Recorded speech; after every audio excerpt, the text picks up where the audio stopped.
10ویں سال میں جب ابو طالب کا بھی انتقال ہو گیا تو کافروں کو اور بھی ہر طرح کھلے مہار اسلام سے روکنے اور مسلمانوں کو تکلیف پہنچانے کا موقع ملا۔ حضور اکرم صلی اللہ علیہ وآلہ وسلم اس خیال سے طائف تشریف لے گئے کہ وہاں قبیلہ ثقیف کی بڑی جماعت ہے، اگر وہ قبیلہ مسلمان ہو جائے تو مسلمانوں کو ان تکلیفوں سے نجات ملے اور دین کے پھیلنے کی بنیاد بڑھ جائے۔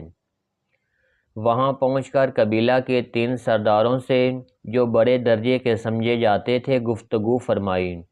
اور اللہ کے دین کی طرف بلایا اور اللہ کے رسول کی یعنی اپنی مدد کی طرف متوجہ کیا،